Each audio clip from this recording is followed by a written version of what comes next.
Hello and welcome back to Stephencministries. It's good to have you here. Today I had the privilege of sitting down with Christine. We discuss her New Age to Jesus testimony and we touch on topics like witchcraft, the New Age, Tantra, shamanism, and ayahuasca. I had a couple connection issues while we were doing this, but it shouldn't affect your viewing experience too much. And I pray that today's testimony isn't only something that is interesting to you, but something that actually brings you closer to Jesus Christ, who both I and Christine love and have encountered. So thank you for listening and enjoy the podcast. Christine, I want to thank you so much for coming on the podcast today and being willing to share your testimony with me. Thanks for making the time to do that. It's the first time of speaking to a fellow Melbourneian, so that's really cool. Um, the first question that I have for you is one that I really like to ask everybody, and that's just to sort of put your story in context. So I want to know: did you grow up in a Christian home, or were you raised in more of a secular environment? If you could tell us a little bit about your early life, that'd be great. So I'm half Chinese and half Vietnamese. I grew up in New Zealand. I grew up in a Buddhist environment. Like my family were doing ancestral worship, worshiping Buddha and going to temples as well. And I remember when I was a little kid that I was worshiping the moon, and we would make offerings to our ancestors and burn like paper money so they can have money in heaven.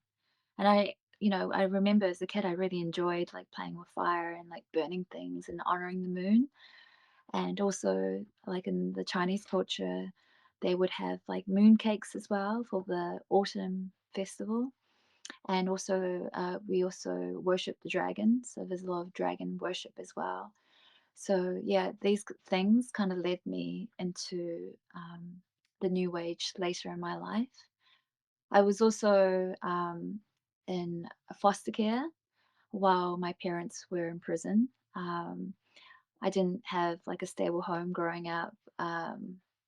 Yeah, my mum was in prison, my dad was in prison, and yeah, I didn't have that support growing up. And I always felt like I had to be very independent, that I had to take care of myself, that, yeah, I had to achieve everything on my own.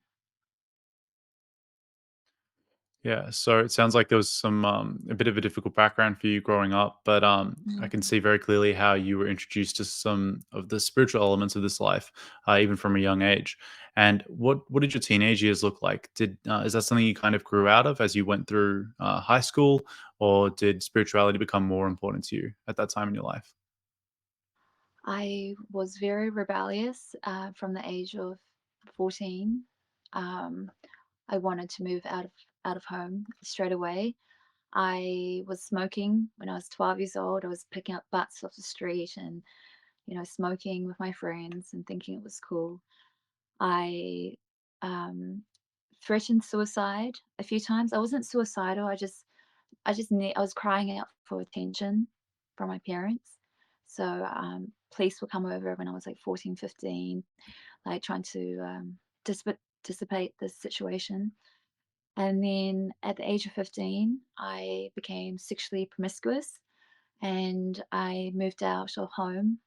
And at 15, I became legally separated from my parents in order to get support from the government as well, so I can live with my friends. And yeah, I was in a relationship with a man that was like 9 years older than me. So yeah, my teenage years was very rebellious, and I started experimenting with marijuana, LSD, and mushrooms as well, and ecstasy. Were those sort of substances a part of your spiritual practice at that age, or was it kind of just a general sort of teenage curiosity? What kind of led you into psychedelics? Were those important experiences for you? So I was going to psytrance parties from the age of 15, and I started experimenting with LSD. And when I first took LSD, it opened my eyes. I could see the trees for the first time. I could see nature. I could see the sunrise, and I felt love for the first time. And then I was actually quite a negative person. And when I took psychedelics, it kind of opened my mind, and I became more positive, more understanding, and I realized um, that my consciousness could be risen. So I became, yeah. I was like, wow, I can have more psychedelic experiences. And I took mushrooms as well, and it felt like I would have these highs, and like it felt like I was entering different realms as well. And it went with the psytrance rave scene. It's all about unlocking dimensions and having spiritual cathartic experiences, and even connecting with like entities and things like that. So it sounded advanced, but now that I look back on it, I was communing with demons. That makes a lot of sense. So you did have experiences where you like communicated with entities on these substances? Yes, yeah, there was one time I took DMT, and I would look at the plant and I could see like two light beings offering light to me, and it was hitting my heart, and it felt like I was receiving wealth codes, and I felt like I unlocked the secret of the universe. Wow. Yeah. Yeah. Having taken Mm. some psychedelics myself, I can relate to the way that those experiences feel. They feel incredibly profound. Obviously, as Mm. Christians now, we warn people away from them, and I think that they can do a lot of harm to people too. And like, I like that you emphasize what you were communicating with isn't something that we should communicate with. Um, as Christians. So it seems like you were kind of through these psychedelics, you were kind of introduced to the New Age movement. Was that kind of your introduction to New Age spirituality, or like? How did that occur for you? I didn't think I was in the new age. I was just partying, raving, taking psychedelics, having fun. However, I was introduced deeply into the new age when I moved to Berlin at the age of 25. I had a Kundalini experience. I went to a workshop where it was involving breath work and eye gazing. And while I was eye gazing with a partner I didn't, even know, and we were breathing in and out, like syncing our breath together, suddenly I could feel this rise in energy in my spine. And then I could feel it going through my chakras, and it was unlocking. And then once it reached the top of my head, I just fell to the ground, and it felt very orgasmic, very enjoyable, but uncontrollable. And then after that, I was hooked. I wanted more of these experiences. I wanted to seek more of these experiences. So after that, I made a quest to learn about um, our like our consciousness and spiritual realms. And before that, I had a science degree in evolutionary biology and astrophysics, and I was very scientifically minded. Like everything had to be factual. And then when I had the Kundalini experience, I was like, wow, there's way more to reality than what we can perceive and know of. And then after that, I quit my job in Berlin and I went to India and I studied under a Brahmin. I learned about Tantra. I went to did Vipassana. I went to Hawaii to learn Hawaiian shamanism, and I went to South America to do ayahuasca and learn more about shamanism as well. That's a lot of modalities that you just sort of mentioned to us. Can you maybe explain to people what tantra was, or what Mhm. tantra is, and then I suppose you get involved in shamanism, and that kind of connects a little bit to ayahuasca. So perhaps you could, yeah, start by explaining what tantra is, and then we could move into what that is. And once we get to the part in your story where you come to Christ, maybe we can shed some light with a Christian perspective on those practices, if that's okay. Yeah. So I was teaching Neo Tantra, which is a Western form of Tantra, but basically it's a pathway to enlightenment by being into the world, seeking through your senses, liberation of your senses, following your pleasure, and then expanding um, that your worldview of like, you know, just just in life. So I was seeking enlightenment through pleasure, through the Western form of Tantra, and I thought pleasure was the entryway to enlightenment. So my thing was like to be in the world, to be embodied, um, to be all about your senses, like all about what's here, in the body. So I had this belief that um, religion was all about going against the body and yeah, not valuing the body. And then I was like, I'll go the other way. This is a feminine path, which is to go into the body, to seek your pleasure, to remove shame from anything that you believe is shameful or sinful. It's almost like being okay and accepting sin. And then, so yeah, so I tried to find enlightenment through Tantra, and I studied also traditional Tantra, which involves um, meditation, kriyas, and mantras, and yantras, which is visualizing the, the the the mandalas. So I did that, but yeah, I was trying to do self cleansing as well. So kriyas are all about like cleansing yourself through practices, through breath work, through um, uh, purifications, rituals.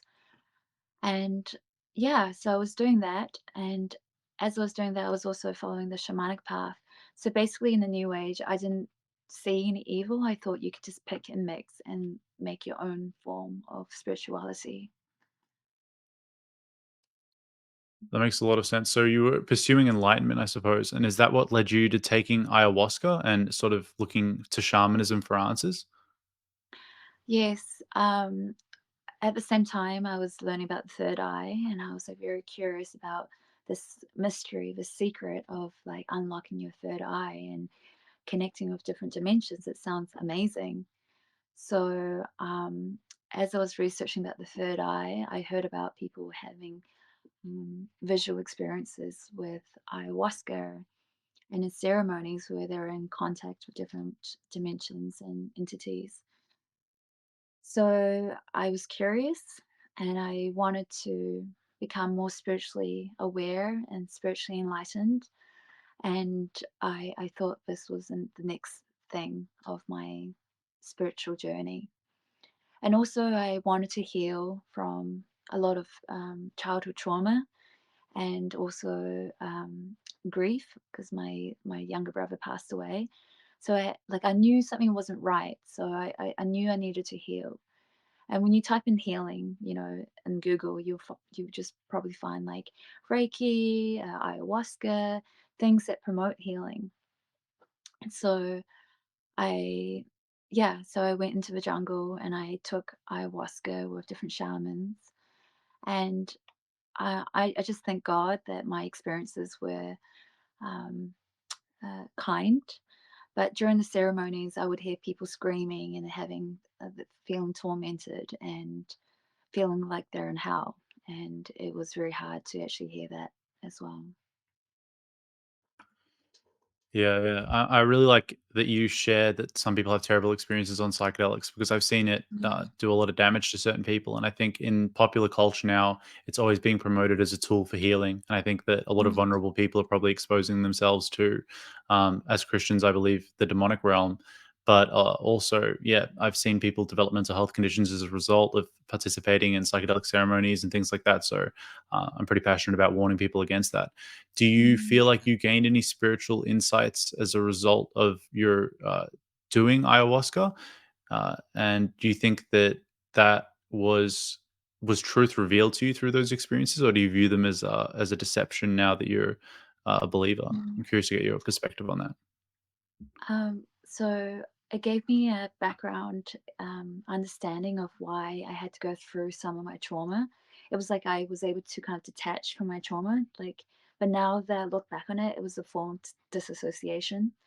So I was like, oh, I had to go through this to go through this to become a shamanic healer. So I really prescribed to that um, archetype, the wounded healer, and I was like, wow, I had to go through all of that so I can help other people. So it gave me kind of acceptance of the things I've gone through. And then, however, looking back on it now, um, I I had nightmares that followed after the ceremonies. Like I had dreams of having sex with the devil and everything. And I would tell people, oh my gosh, I just woke up from a nightmare. And they said, oh, it's just part of your consciousness. It's just things are coming up. And I was like, okay, But looking back on it now, I had opened doors to spirits that were not so kind, that were like not benevolent. And then after the ceremonies, like when I went back to New Zealand, I realized, wow, I had so much anxiety afterwards. Like I felt unstable. I had panic attacks again. I just couldn't see my friends anymore. I had so much anxiety. And I was like, this is not right. I just came back from all these ceremonies and I had all these supposedly uh, breakthroughs. And then now I feel anxious. And then I spoke to a few people and they said, oh, it's just stuff coming up and you just have to do another ceremony. And I was like, oh, maybe it's just things I have to resolve and eventually do another ceremony. So basically, it's like a hamster wheel of healing. Like you feel like you're healed, and then and then stuff comes up, and you have to go back for another ceremony or another cup of ayahuasca. It didn't set me free. Yeah, so it's interesting. At one point, you stop just practicing the New Age for yourself, and you start to teach it. And maybe you could kind of take us through that. When does that transition sort of happen for you? When do you go from someone that's just practicing it, seeking healing, Mm, to somebody that becomes begins to have influence in other people's lives for mm. New Age for the New Age movement? So I was doing tantra sessions 101. And then I had people coming forward asking to be trained in Tantra. And usually, when I do a tantric session, I would see some of my clients having like a shaking on the table and having spiritual experiences and past life experiences.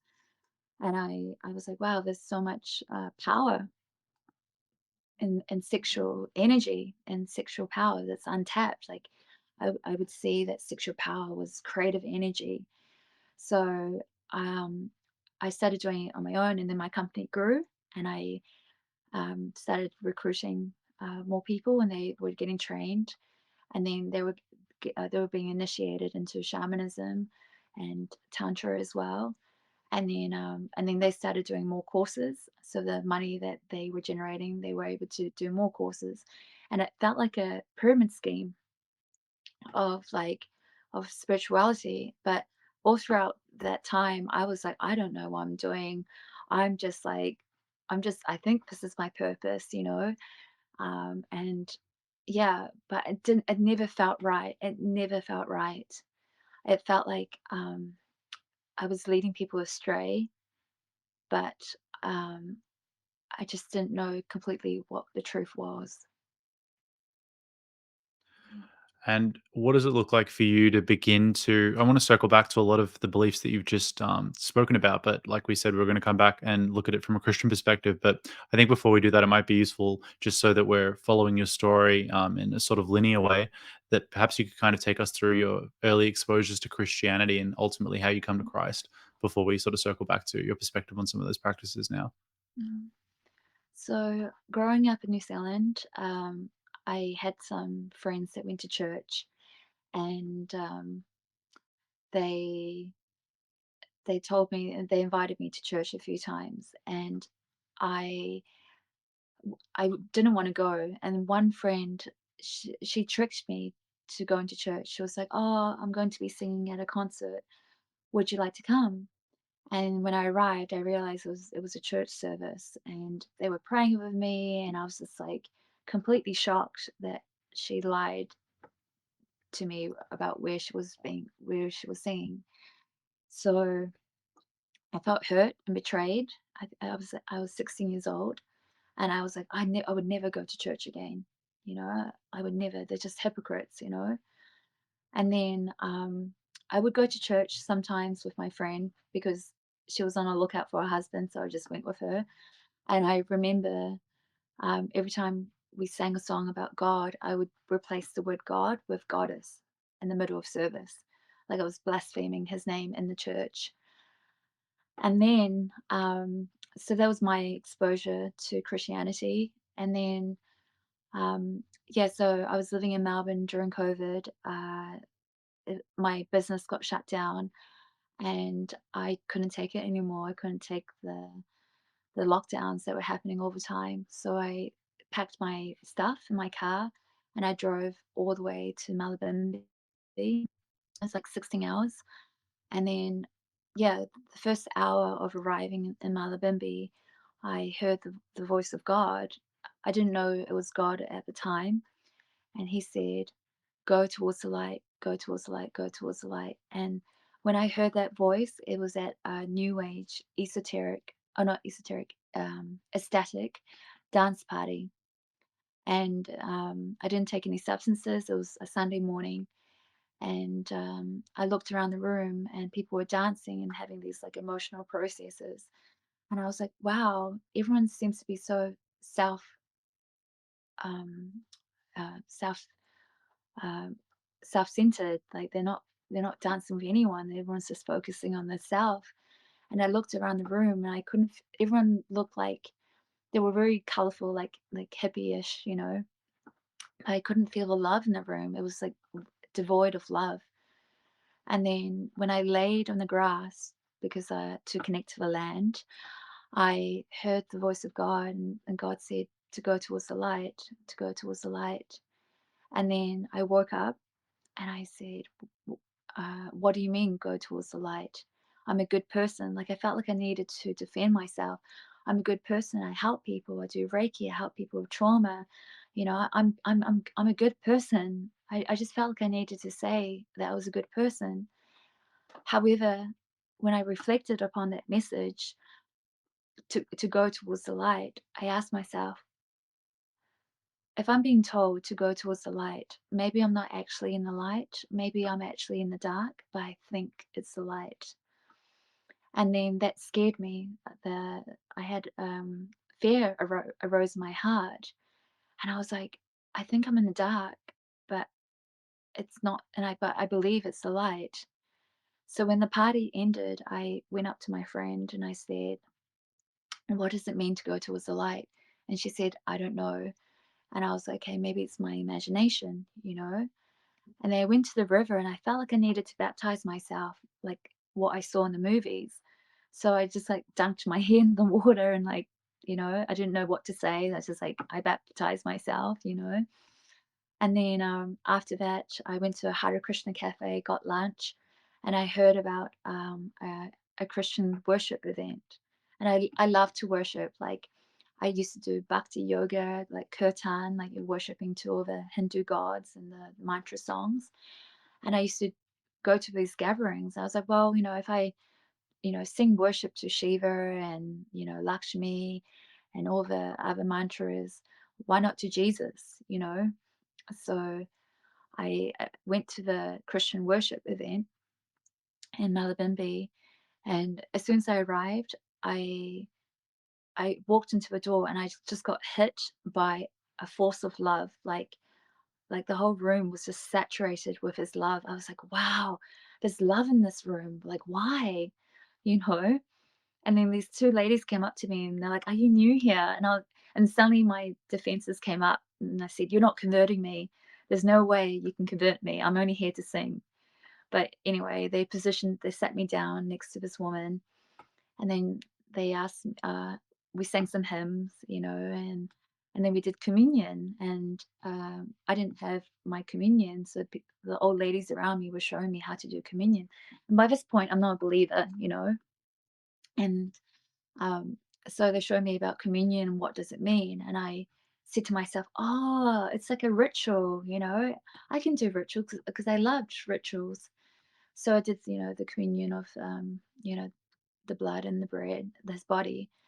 And then after that, the one of the older ladies turned around and she asked me, "Have I ever read the Bible? Have I ever read the Bible before?" And I said, "No, I've never read the Bible. I've never opened the Bible in my life." So she gets her Bible and she opens the Bible and it says in bold, "Walk into the light. Walk in the light." And I said, No way.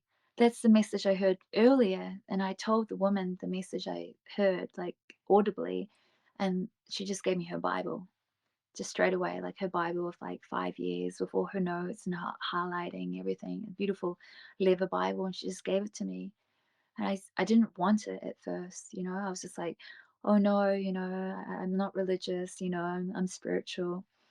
But yeah, so I asked myself, "Is this the same light?" And then the pages turned on its own, and it turned onto the book of John, and it turned onto the first page, and it said, "The true light, which is in Jesus Christ." And I was like, "Wow, this Bible is talking to me. Like, this is really strange." Because beforehand, I thought the Bible was religious, judgmental, hateful, indoctrinating, brainwashing, man-made. Like I had a negative judgment towards the Bible. I would read every other book, like Bhagavad Gita, the Quran, every other book, but not the Bible. The Bible, I would not read it. And then I realized later, it's like, how could I have such an opinion against a book that I haven't read? Like, where did that opinion come from? It's like judging a restaurant without actually eating the food. So I never even tried the food. So how could I have all these judgments towards the Bible? So anyway, she gave me the Bible. She prayed for me. I started crying, and then and then God started revealing to me who He was for in the next coming days. Yeah, Yeah, that's incredible. Maybe you could kind of take us through that process because I'm sure you had a lot of preconceived ideas about what Christianity looked like, what Christians were like. I mean, you already shared that the way you viewed the Bible. What was it like for you to eventually begin to identify as a Christian and as a follower of Jesus? How did that unfold for sure. you? Okay, so before my born again experience, I thought Christianity was um, uh, brainwashing, a cult, believing a simple book, believing a man in the sky.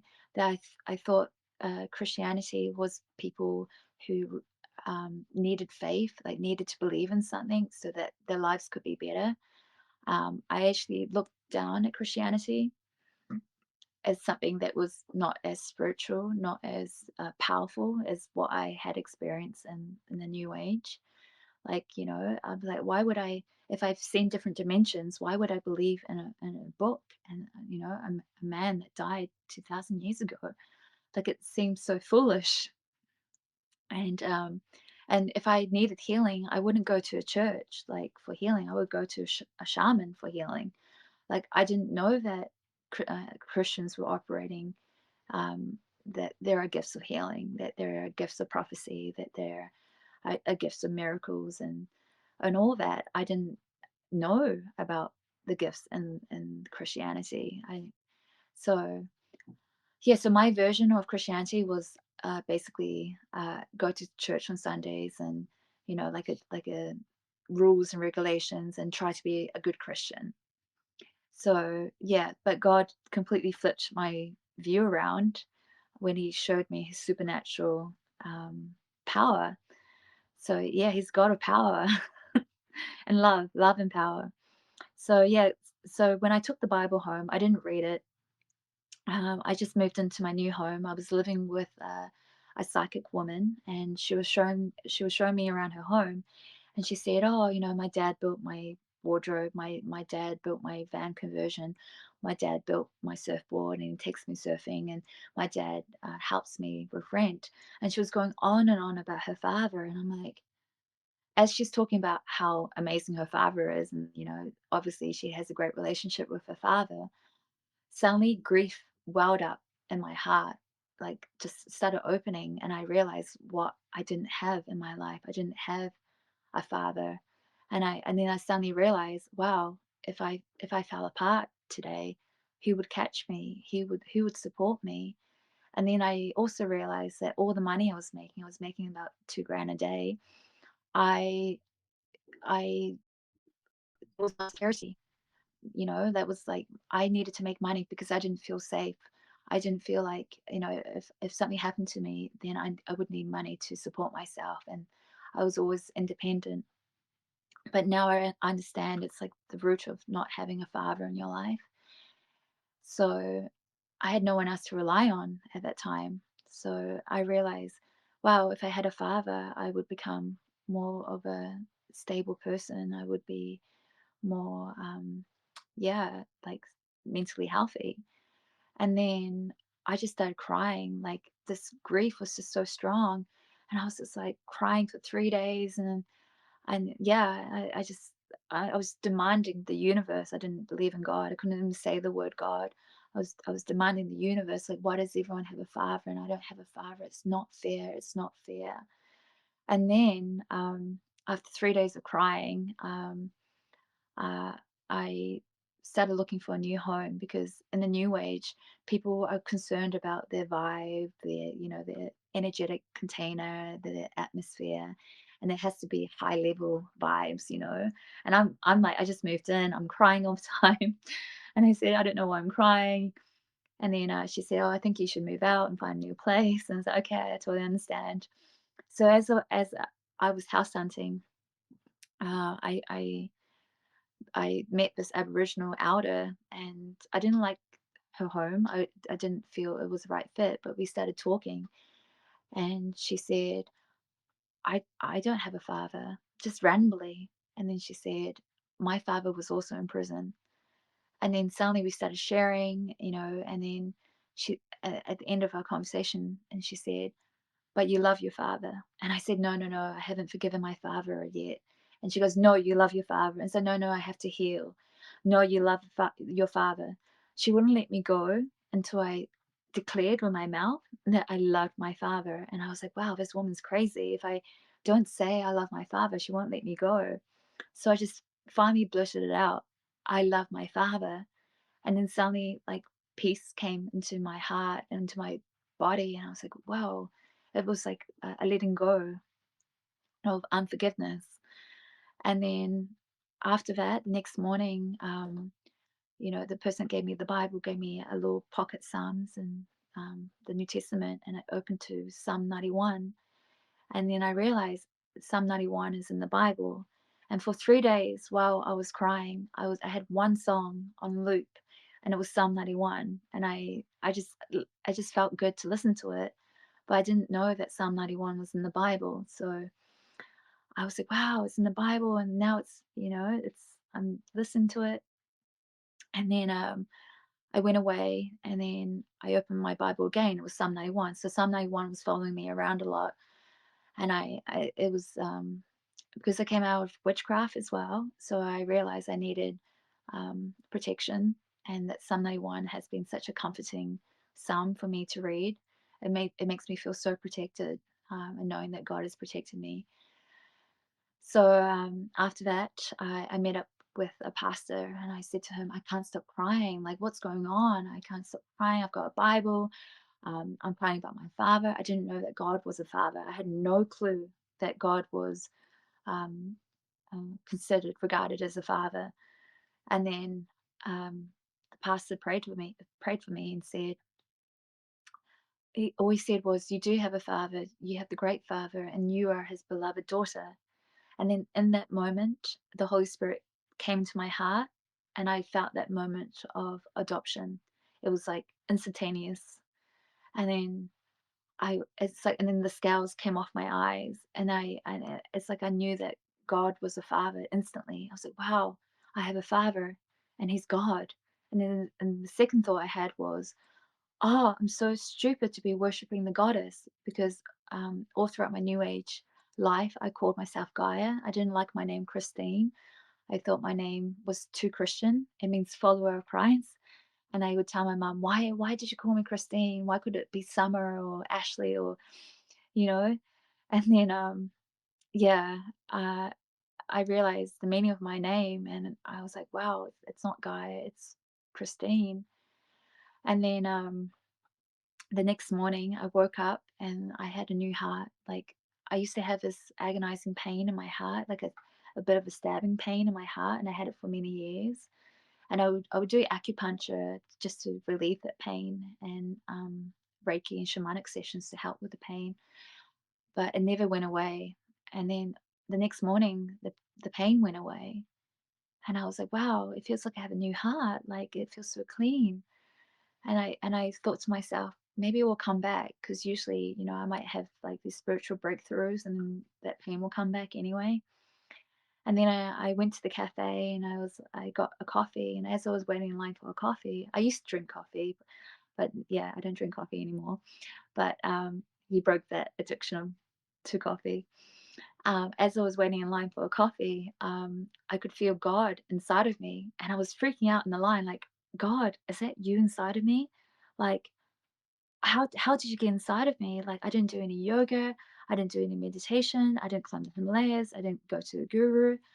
How did you get inside of me? And then I thought, maybe I'm enlightened, you know. And so I was like, okay, maybe I'm enlightened. And then, but that night, I was camping in Brisbane, and I had a dream, and a dream said to me, um, "You are now a born again Christian. Tell your friend in France." And when I woke up, the first thing I said was, "No, I can't be Christian. No, no, no, this can't be happening. I am shamanic. I'm tantric. All my friends are shamanic and into the tantra scene. I can't be Christian. Like, people will reject me. People would judge me, because I used to judge Christians. I used to have all these opinions towards Christians, and now if I become a Christian, other people would judge me just the same way that I was judging them, or judging the Christians. So I was so scared of being rejected by my friends, and I was like, no, no, no, this can't happen. This can't happen. But then the Holy Spirit fell upon me, and it was like loving every cell of my body, and I knew it was the truth. Like, I could feel God loving every part of me, and it was like truth was just emanating in my being. I just knew it was the love I was looking for. I just knew it was the truth I was looking for. And then I realized all this time, when I went from relationship to relationship, it was because I was trying to find this love, and now I have it here. And I said to myself, wow, if this is the truth, then I'm Christian. I guess I'm Christian. So I just accepted that I was a Christian. However, I didn't know what born again meant. I didn't read the Bible. And so I had to go and Google, and I typed in, what is born again? And it means you have a new heart and a new spirit, the Holy Spirit, and that Jesus Christ died for you, and he's now your Lord and Savior. And I was like, wow, okay, so I have a new heart, I have a new spirit, and Jesus died for me, and he did this. I didn't understand the gospel completely, but I knew that he was involved. And then after that, I messaged my friend in France, and I said, hey, I just had a dream to tell you that I'm now a born again Christian. And she said, me too. It happened to her a week ago before me, in her bedroom at like 2 o'clock in the morning. She just got woken up, and what came out of her mouth was, Jesus is the way. So that was confirmation for what I was going through. And God gave me a friend to read the Bible with at that time. Yeah. Wow, that's intense. So yeah, that's a lot to process.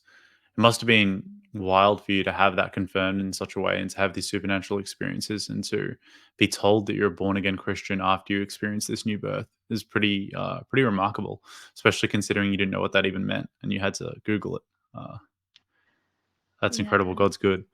Um, yeah, there's I've got a lot of questions for you. I really enjoyed listening to your testimony when I first heard it, and I'm fascinated by. I knew you'd studied science. I didn't even know what you'd studied, and it's just incredible seeing how you've grown from studying that to the New Age to coming to Christ, and you've had so many experiences in the world, and ultimately you've landed with Jesus Christ. And I think that a lot of people will be able to relate to the different elements of your story and be really encouraged by that. And I pray that it will bring them closer to Jesus. So that's really powerful.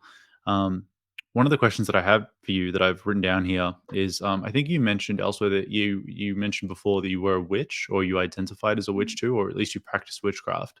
Mm-hmm. I'm wondering how should Christians love and evangelize to people that identify as witches and people that are part of covens and things like that? I'm seeing that that's becoming increasingly popular here in Melbourne, and I think that a lot of Christians were kind of a little freaked out about it. You know, we've got a very Hollywood idea of what witchcraft looks like, and I think we have in our own minds sometimes an adversarial relationship with people that are practicing in the occult. But yeah, Jesus commands us to love and evangelize people of all different worldviews. So, how would you advise Christians to go about doing that? You obviously, we were talking before we even started recording, that you yourself do evangelism. So, yeah, you'd be a good person to speak to about how Christians can love and evangelize to, let's get specific, with witches or people practicing witchcraft. Um, yes, so when I was practicing witchcraft, I was in a coven in Melbourne actually, and yeah, a lot of the people in that coven are really beautiful people. They have they've been misled and lied to by the god of all lies, which is Satan, um, to believing that we are the ones to save the world, that we are the ones to elevate the world and the consciousness of the world. So the people that are doing these ceremonies really believe that the mission in life is to help people, and yeah, so they're out there to be sinister and to attack people. And so I believe that I was a good witch. I believe that I was a light witch. I um, In my mentoring groups, um, my teacher, my mentor at the time, would say, "Oh, these people are doing dark magic and black magic, but we're doing light magic. We're helping people. We're doing things for the earth. We're doing these things for our ancestors." So I always thought I was in the right side of the team, especially when they were pointing out the dark on the other end. So I was like, "Oh yeah, we're on the right side of the team." So it was a bit of a rude awakening to realize that the God I was serving was actually Satan. And when I got saved, a pastor told me to go to Revelation 12, and it says the red dragon, also known as Satan, as the devil. So it really um, shook my reality to realize, wow, I've been making offerings to the red dragon for like the last 2 years, and I would carry a red dragon statue everywhere I went. When I did mushroom ceremonies, and I would put the red dragon on the altar, and dedicate the ceremony to the to the red dragon. But there is power in that, but God is way more powerful. Um, so when we demonstrate like the power of God and say, "Hey, you know, I've seen a greater power than all this magic work, and that is from Jesus Christ."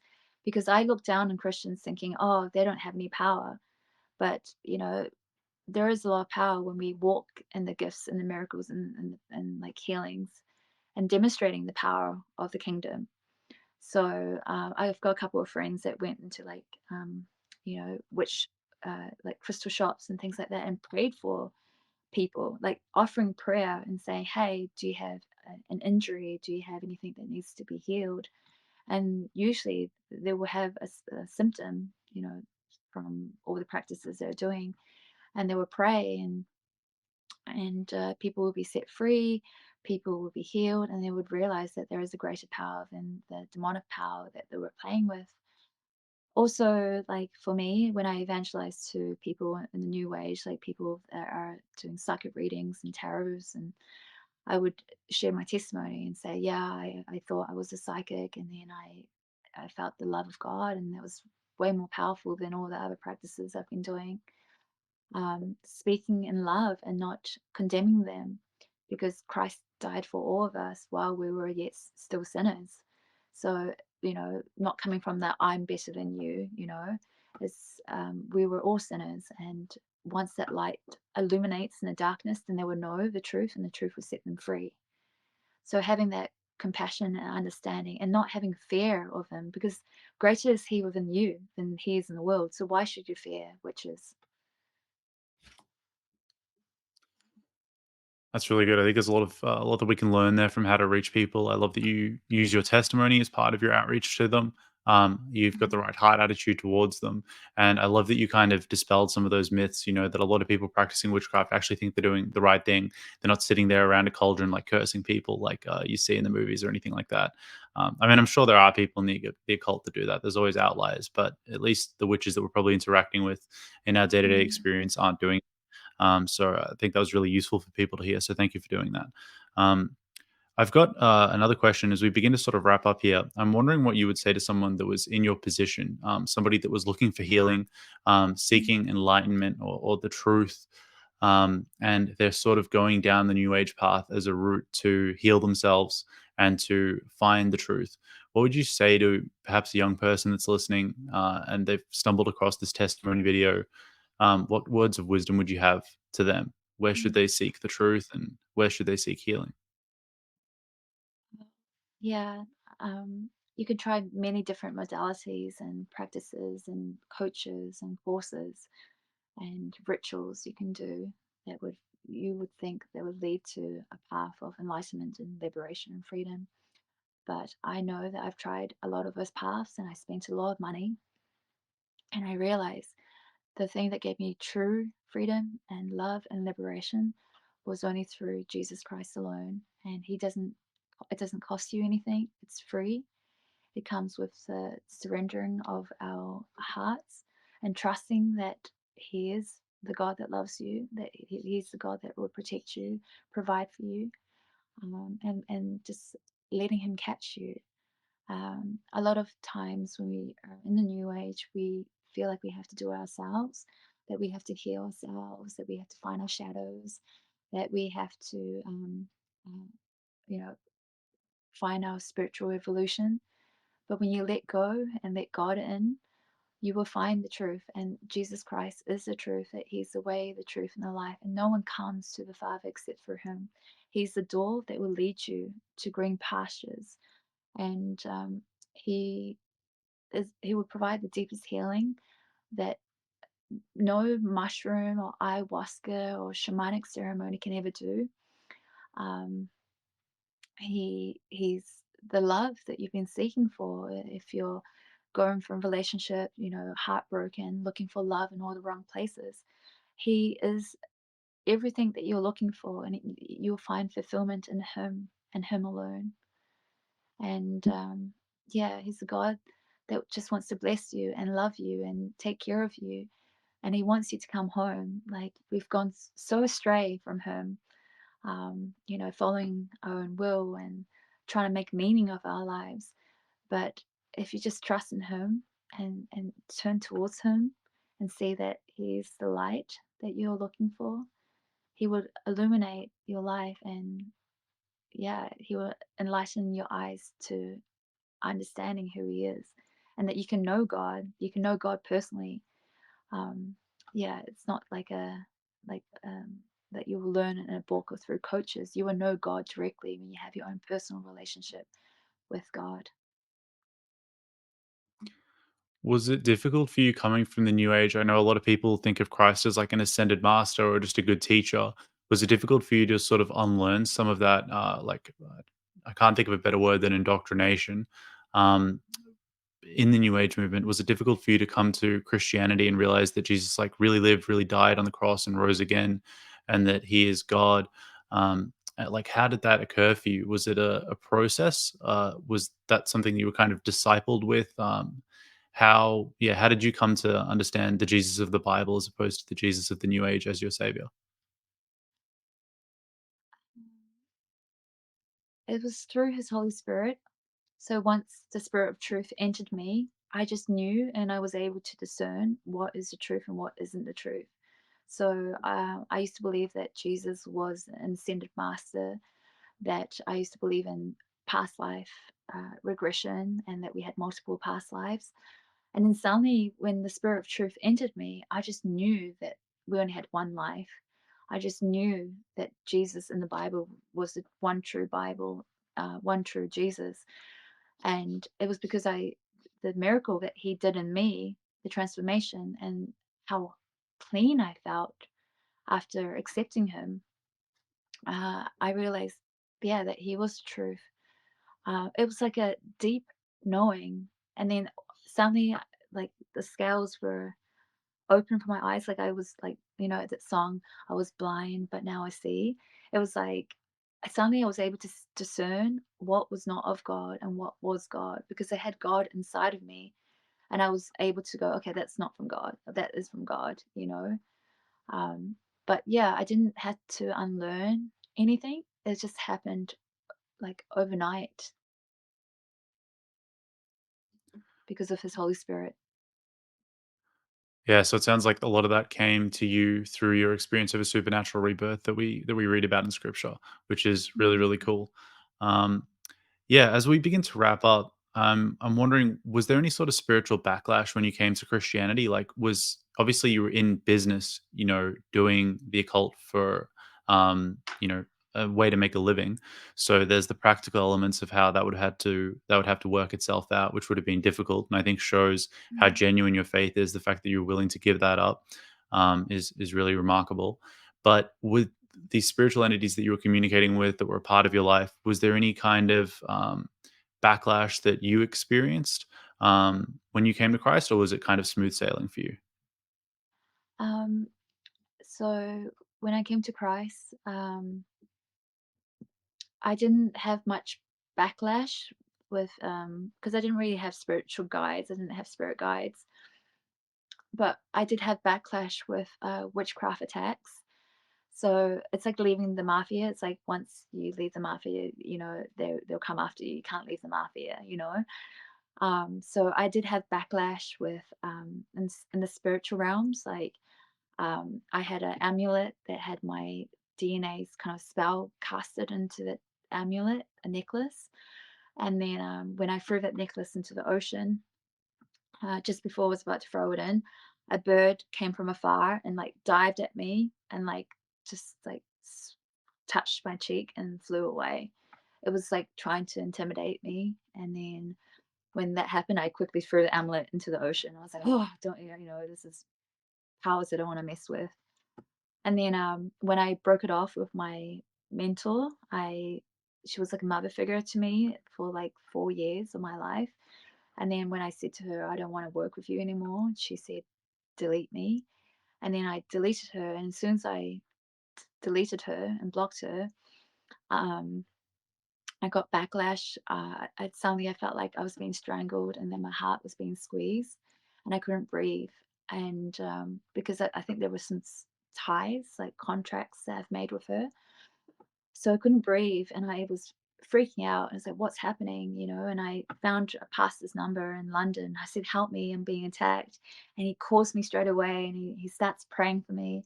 And then suddenly, as he's like telling Jesus to protect me, I felt this wave of peace like washed over me, and I was like, "Wow, Jesus is way more powerful than witchcraft." And yeah, so those kind of attacks, I've been in a couple of schemes, and the Lord has been so faithful to always deliver me. That's great. Yeah, I really appreciate you sharing that. Because yeah, I hope that that serves some encouragement to people who might experience some trouble leaving the New Age movement Mhm, as they come to Christianity. Final question for you: do you have mhm. any advice to new Christians that have just sort of left the occult and the New Age? Is there anything that you would recommend doing, not doing, to sort of grow in their faith and to really take on the life that Christ has prepared for them? So when I came to the Lord, I wanted to seek if other people had similar experiences. So what really helped is to listen to testimonies, like, wow, like hearing how their background and how they came to Christ and what they did afterwards. It really increased my faith um, because at the time I didn't have many believers and fellowship around me. And then I also burnt my the the books I had, like oracle cards, and um, yeah, I had clothing I would wear in ceremonies. I burnt all my the clothing I wore in ceremonies, books, tarot cards. And then I threw away all my crystals as well. It just felt like it felt like it was clearing out all the spiritual gunk out of my life. I just felt cleaner. I just felt so much cleaner. It's like when you commit to a partner or a marriage, you just want to be faithful to that person. So you don't want any remnants of, you know, all the different gods and, you know, all the practices you've been doing. You just want to be completely pure and faithful to the one that loves you so much, you know, Jesus Christ, our bridegroom.